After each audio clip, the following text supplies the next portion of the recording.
All right, hey you guys, here we are up in the Santa Barbara Mountains. It is an epic afternoon. It's super windy and we're out on location. I'm photographing my buddy Matt out there, and the idea is to capture this outdoor adventure portrait. And the cool thing is I'm tethering right now using AirDirect. So it's sending my image wirelessly to the laptop so I can see what I'm getting. Let me take a shot, just kind of a test shot to see how it looks. So here goes with that. And then what's interesting is when you look through the camera, it's really exciting because all of a sudden I have a 70-200 on, I'm up close, it's dramatic, I'm really focusing on him. But when I look at it on the laptop, it's a little disappointing. And that's the advantage of tethering, right? Is you learn a lot from how you shoot. And what I'm learning here is that I need to get lower. So my camera is just too high. He needs to be above, I need ocean behind him, not land. And so the only way to do that is to drop down lower. And so again, it's awesome to have this kind of a setup. I have DTAP power, so it's powering my laptop, so it's at full power, and here I am wirelessly doing all this and learning. This is helpful for me, but it's also helpful if you have a client and says, hey, this is great, but we need a little more pop. We need him separated more from the background, or what if we tried a different look? So I'm gonna go ahead and try a different look and see if I can't create something better. Okay, so basically what I realized was, and you could see from the pictures, that I needed more separation on my subject, needed a better background. So I decided I would change lenses a little bit wider, and I want to get closer. And legitimately, I set up here because visually with my eye, I think this looks pretty epic. But through the camera, it was a little bit like, just a little bit disappointing.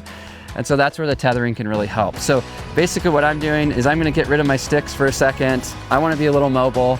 I can still have my tethering turned on, send it to the computer. I'm just going to try to get lower so that his head, or a lot of his body, is above in the ocean, and you'll see what I mean. So I'm gonna head down this way. Yeah, so what I'm seeing right here is I'm still not low enough. Let me take a shot of this.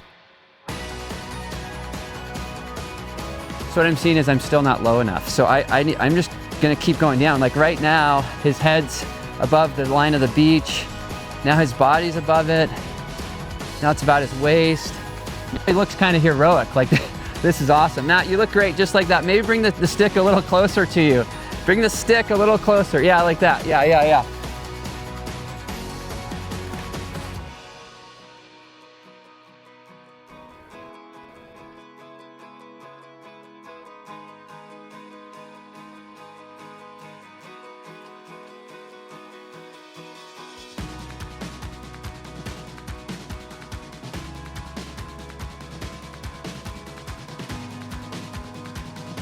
Okay, so here we are. This is our last shot of the day.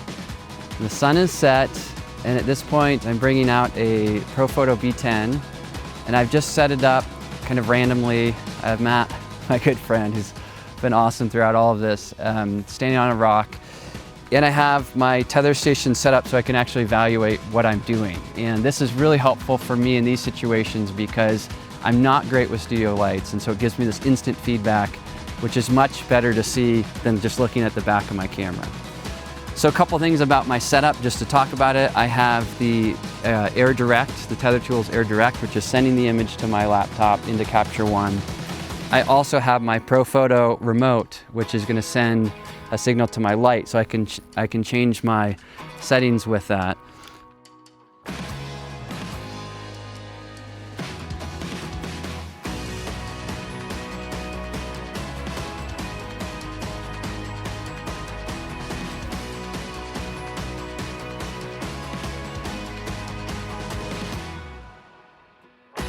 All right, you guys, that was so much fun. I hope you enjoyed that. The idea was to show a huge range of options out here on this location, looking at how we can take advantage of some technology, of wireless remote flash, of wireless tethering, of working with a location, and really getting outdoors and trying to capture something that's meaningful, expressive, interesting, and a ton of fun.